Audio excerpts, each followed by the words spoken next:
Hi, I'm Emily Janak. I'm the Senior Director for Thought Leadership and Knowledge Management, and that includes working with the Knowledge Management and Learning team for FWS. Welcome. We're so glad you've joined us here at CARE, and here's a little bit of what you need to know in order to work with knowledge management on the team. So the first question we always get is, what is knowledge management? At CARE, we have a common definition of knowledge management. It's accessing and using relevant information to solve problems. That's adapted from NASA's definition for knowledge management, or as the CLA, that's Collaborating Learning and Adaptation people at USAID often say, knowledge management is about finding the needle and not the haystack. It's also important to remember that knowledge management is about customer service. It's baked right into the definition. Are we solving problems? Are we applying knowledge to solve problems?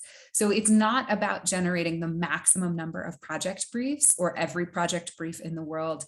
It's not actually about making sure that every filing system is perfectly unified. Knowledge management has a goal of improving our programming and doing that by applying relevant information. So when you're working with knowledge managers at CARE, sometimes it may seem a little different than what you're expecting. CARE's knowledge management framework includes thinking about everyone's role in knowledge management and learning. It's very common to think, oh, that is a knowledge manager's job. And that's not really the case. Learning is for everyone. It's about both supply and demand. And supply is learning that comes from every part of the organization. And demand really has to come from you, thinking about what are you learning? Where are you learning it? Where have you looked to see if it exists already? Assume that something is out there. CARE is a huge, complex, wonderful organization. Assume that things are out there already before you immediately start to invent them. Go looking in the systems, ask people where things are before you start to create new products, because chances are good we have it already. When new pieces are coming out, read them, read things from other people's projects, ask questions about what's going on outside of your own immediate sphere. That's the way for us to really do knowledge management collectively, is not just about what we produce in the world, but also what do we consume? And are we staying up to date and following along with what does that? In order to do that, we have 4 components for a knowledge management framework to think about what are we working on. The first one is platforms. Where are the places where we store and organize our knowledge so that people can find it and use it and apply it? The most common one, the one you should always go to first, is CareShares. That is our internal SharePoint system. We'll do a little bit of a walkthrough later. That is always the place to start. Search CareShares first. Everyone will ask you, did you try in CareShares? It's not perfect. We're always still building, but that is the place to start. We also have a robust Teams platform, a really active place and workplace where people are sharing new content and information all the time. We also use the CARE evaluation library, where we store all of our research and learning going back to the late 90s. So there's tons of information there for you to tap into. And of course, the care.org website, where a lot of our technical content lives. So do a little scrub around first and see what's out there. Also think about how can you use those platforms to share information. We also think about behaviors. What are we doing to learn? What are we doing to absorb new information or to share information? Thinking about what is it that you need to know and where can you tap into that? What are the communities of practice you can join and listen to? There's a knowledge management working group that meets every month. We would be delighted to have you join us, whether or not knowledge management is in your title. But also, what are you doing to encourage learning, to ask questions, to encourage others to learn and to value learning? It's not just about, did something get filed? Filing is clearly important. It's about, have we learned from it? Are we applying it? Are we thinking about what is new and important and what do we need to change? We also have a component around products. The average evaluation is 90 pages long, and frankly, nobody reads 90 pages, almost nobody, even often the people who wrote the evaluation in the first place. Are our products tailored so people can use them, so they can apply the lessons learned, and so that they can think about the implications in a way that fits into their job in the time they need it, when they need it? We have tons of templates. We can show you more about where those are. We'll walk you through a little bit. We have tons of templates that are out there already. Don't reinvent the wheel. Take an action from what we've already got. We have templates for learning briefs, for project briefs, for learning processes, for websites, and for KM processes. So anything you want to start, take a look at what's already out there. We have a lot of tools and resources already available. And lastly, CARE, and this is a little atypical for knowledge managers across the industry. CARE has a focus on external as part of our knowledge management work. That's part of where the thought leadership comes in. How are we sharing externally what we are doing? How are we learning from organizations outside of CARE? And this is a critical role for everyone. This isn't just a knowledge manager role, but thinking about no matter what your role is. Are you a technical advisor? Are you a project manager? Are you in budget and finance? Wherever you're sitting, think about how you can connect to networks outside so that you can learn from them and also so that you can share. We have a set of knowledge management rules that are available to you. And one of the most important rules is this is a conversation, not a monologue. How do you engage in external conversations? Communities of practice, places where you can both share what you're learning and the products that CARE is producing, and where you can learn from others and react to what others are doing.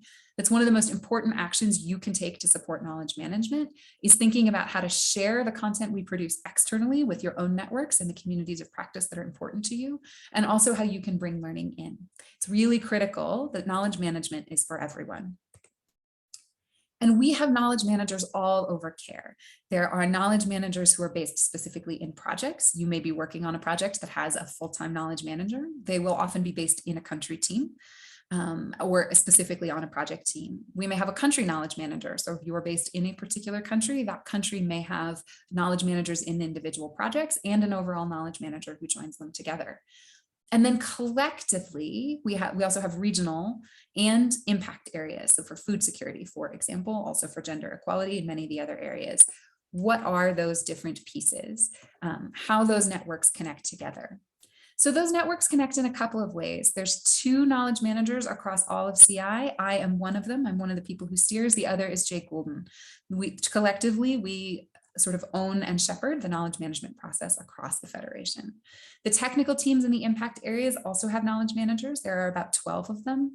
3 of those sit full-time with the food and water systems team. And then there's a knowledge management working group where people connect across the working group. About 40 or 50 people who meet regularly. That includes project and country level knowledge managers. That includes regional people. You are most welcome to join if you would like. We also have individuals who work specifically with projects and different kinds of technical experts. So these are people that often this means you, ways that you can share and ways that you are learning. It's not knowledge management and learning are not for other people. There are places that you can and should be engaging, particularly as you think about how can you connect to external networks. That's something that's really important and often can be hard to make time for. So you have to make sure that we prioritize it.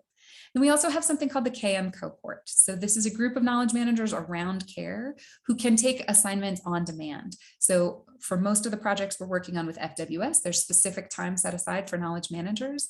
But if for some reason there's an assignment where you need additional support, you can hire through the KM cohort. It's usually much faster and easier to do than hiring an external consultant. So those are some of the networks we have in place. So what does the supply look like? I talked about knowledge management isn't just about supply, it's also about demand. And demand is you. Demand is what you do to learn, to prioritize learning, to incentivize learning, to think about what is already out there and what can I learn from it. So that is the first part of knowledge management. And think about that. If you're a manager, how do you incentivize that for your team? If you're working with a project team, how do you incentivize that for them? If you are working with an individual piece of work, how do you check to see what else is out there and that you are consistently learning? That's the first place to start. It's also, if you have done something, where do you save it? Have you saved it in a place where other people can find it? Is it on CareShares? Is it on the website? Where does it go and who should be using it? Those are all questions of demand. So let's talk a little bit about supply. What is the supply? As you're new to CARE, where can you find things and what's going on? The first thing is, if you're in the food and water systems team, we organize our knowledge management around the right to food and water and nutrition strategy. So this is a graphic hopefully you have seen before, depending on the order you're watching your videos in, but we organize around this grow, use, buy framework and around the gender equality framework. So if you are looking across CARE, these are the most common ways that you can find information, and then organized by sub-technical areas: water ecosystems, climate change and water management, wash services, nutrition, food loss and waste, social protection, cash and voucher assistance, inclusive markets, livelihoods, diversification, and markets-based approaches. Again, that should all feel very familiar. That is a core part of our strategy. And we organize our content to line up against our strategy in order to make the job easier, in order to be able to find things. You can also always search by country and by sector. and often as well by donor. So if you're looking for something a little more specific, there are ways that you can search for those content too. Just a quick snapshot of where we are. In FY21, we reached nearly 34 million people in FWS with 795 projects in 83 countries. 16 million of that is specifically in humanitarian. So FWS crosses both long-term development and humanitarian work. And we have some resources here. These are links that are available to you: the Care Shares page, the Impact Area Growth Strategy, Grow, Use, and Buy. She Feeds the World, hopefully that's very familiar to you. That's our core underlying framework. And also PEERS data. If no one has talked to you about it yet, PEERS is the Project Information Impact Reporting System. That is a process that happens annually where we collect across all of the projects at CARE project information. Who are we reaching and what are we doing? Who's the donor? All of that. Where are we working? And then also, whenever possible, so often that is at a midterm evaluation or a final evaluation, we collect impact data. Impact data is a measured change in somebody's life. Might be it's measured against a comparison group or a counterfactual, might be measured baseline to end line, but a measurable change where we can produce evidence that someone's life is different than it was before the project. That is all the sources and platforms of information that are available and that you can look and work through. Specifically on Care Shares, and you should ask your manager to walk you through this. If your manager is a little confused, you can reach out to me or one of the other people on the KML team, or you can just type into Care Shares. But there is the Global Food and Water Systems page, and this is where all of the content lives. It includes things like program areas. So those are the pieces that we laid out before around things like social protection or ecosystem services or WASH. Approaches and tools, these are guidelines for things like the Farmers Field and Business School, or for social analysis and action, or for VSLA. So we have connections there. We have key projects. These are things like Hamsari or Shuhardo or Titukuane, if any of those words would sound familiar to you. But what are the big strategic projects in the care world around the food and water systems? And then we also have She Feeds the World. And this is where you will see some of that core programming work. But if you're looking for that Grow, Use, Buy framework, that's under program areas. That's the first one I talked through. We put regular news updates on here. New content comes out all the time. This is your first point of call. If you are looking for information, start here. There is also on Care Shares a global meal hub. That's monitoring, evaluation, accountability, and learning. That includes all of our templates for things like project briefs and for things like tools around how to hold a learning session or a pause and reflect session, how to do a documentation exercise for a particular piece of learning. So those are your two first places to call. If you're looking for it, chances are good it exists somewhere in the care world, and you should definitely start from the tools and resources that are already in place. There's some other resources here. These are links that you can use. The CI Neal community of practice for any questions you have about metrics and measurement and where our evidence is coming from and how to generate it. What indicators should we be using? We also have a series of knowledge management resources, and this is where most of our templates live, so take a look there. We have knowledge management in Vision 2030. What are we doing to advance learning and knowledge management across the organization over the next 10 years? Well, 8 years now. And then there's the meal cohort. I talked a little bit about that before, how you get in touch if you need a specific consulting project. If you're under FWS, check in with me first or the FWS KML team. We may already have somebody assigned to a piece of work, or we may be able to do that pretty quickly. But if that doesn't work, there's the meal cohort, and then there's the meal hub, and that's where all of our resources live for things like evaluation. The PEERS system that I mentioned earlier lives on that site where you can look up all of CARE's data over time. And then just a reminder, the two other websites that you should be looking for are the CARE Evaluation Library, which is all of our research and evaluations. And if your team is producing anything like that, you should be sharing that with us, or the care.org website, which also includes a lot of content here. So when we think about knowledge management and how we put these pieces together, we prioritize. We cannot possibly do it all. And in fact, most of the time we find in knowledge management, we are producing too much content and using too little of it. So when we think about how to produce strategic content, we think about what is the alignment between our programming, what our donors want to see, what is going to make a change, what's going to resonate, and what are our advocacy goals. And then we think about aligning. So there's different layers of content. Not every piece of content we produce is designed for a fundraising or an advocacy audience, but that is where we do our focus. So we think about what are these layers of content we produce. And really the idea is we should be driving, as I said, to less content that we use more systematically and we use more often, and not just about producing every project brief in the world. So we think about project specific really should be taking up about 70% of our knowledge management time, especially if you're somebody who's working most of your time on projects. You should also be thinking about what's cross-cutting. What are you learning from other projects? What are you learning from other places? So not just the time spent on the project, but how does that fit into a broader dialogue? How are you participating in other kinds of content and other conversations in other communities of practice? So make sure that you're dedicating time to think outside of the project or the projects that you work on specifically. We also look, and we'll share this slide deck with you. Here are some specific ways we know knowledge management works. You have to have evidence, you have to be consistent, you have to be connected to a network. You have to have a focus over time. So we often do many very small pieces that don't really add up to something big, and we should be thinking more about how to align. If you don't have a knowledge management strategy for your project or you don't know what it is, get in touch and we can help you with that. I've talked a little through this before about we're often doing things that are too niche and there are too many of them. So how do we lift up a layer and how do we think about for any piece of content we produce, how is that going to have influence and what is that going to do beyond just satisfying a tick box in a work plan?